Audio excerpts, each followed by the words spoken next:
मनसेचे नेते अमित ठाकरे शिवस्मारक उद्घाटनासंदर्भात आलेल्या नोटीस प्रकरणात आज दुपारी नेरूळला जाणार आहेत आणि नेरूळ पोलीस स्टेशनमध्ये हजेरी लावणार आहेत। पोलीस स्टेशनला जाण्यापूर्वी अमित ठाकरे शिवस्मारकाला अभिवादन करण्याकरता जाणार आहेत। शिवस्मारकाचं उद्घाटन झाल्यावर पहिल्यांदाच अमित ठाकरे नेरूळमध्ये जाणार आहेत। दरम्यान शुक्रवारी नवी मुंबईतल्या छत्रपती शिवाजी महाराजांच्या पुतळ्याचं अधिकृत अनावरण वनमंत्री गणेश नाईक यांच्या हस्ते करण्यात आलं। नेरूळ परिसरातील हा शिवरायांचा पुतळा गेल्या 6 महिन्यांपासून झाकलेला होता।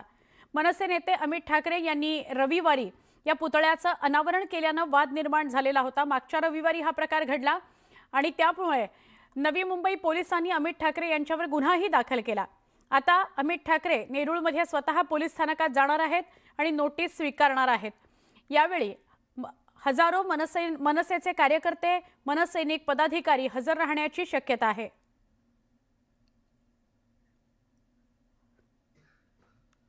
काँग्रेसचे प्रदेशाध्यक्ष हर्षवर्धन सपकाळ यांनी मुख्यमंत्री देवेंद्र फडणवीस यांच्यावर जहरी शब्दात टीका केली। परभणीमध्ये जाहीर सभेत सपकाळ बोलत होते त्यावेळी त्यांनी टीका केलेली आहे। महाराष्ट्रामध्ये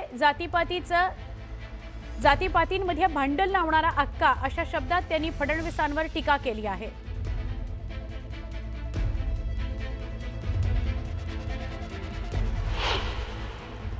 सबसे बड़ी नार्को टेस्ट किसी करने को होना तो जिसने मराठा विरुद्ध ओबीसी की लड़ाई, जिसने ओबीसी विरुद्ध विजेएनटी की लड़ाई, जिसने विजेएनटी विरुद्ध आदिवासी की लड़ाई, जिसने हिंदू विरुद्ध मुसलमान की लड़ी, ये सबसे बड़ा डाकू, सबसे बड़ा आका और सबसे बड़ा दरिंदा यदि कोई होगा तो महाराष्ट्र का मुख्यमंत्री देवेंद्र फडणवीस है। और इस देवेंद्र फडणवीस की नार्को टेस्ट यदि होती है तो दूध का दूध और पानी का पानी हो जाएगा।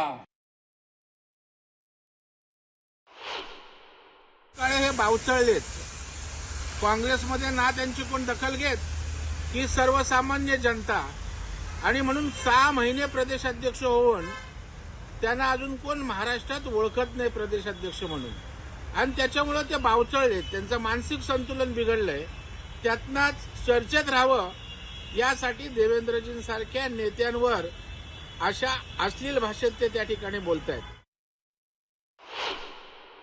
देवेंद्रजी फडणवीस हे पोशिंदा आहेत म्हणून जनतेने त्यांना तिसऱ्यांदा निवडून दिले। हर्षवर्धन सपकाळजी आपली अगरबत्ती कुठे लागली नाही, त्यामुळे अशा पद्धतीनं प्रसिद्धीसाठी टीका करतायत।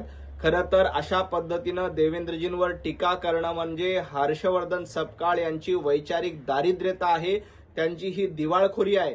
काँग्रेस पक्षाची अशी अवस्था होण्यासाठी हर्षवर्धन सपकाळ हेच जबाबदार आहेत। आणि खऱ्या अर्थानं दरिंदा कोण असतील तर ते महाराष्ट्रामध्ये हर्षवर्धन सपकाळ आहेत, आणि पोशिंदा कोण आहेत तर देवेंद्रजी फडणवीस आहेत।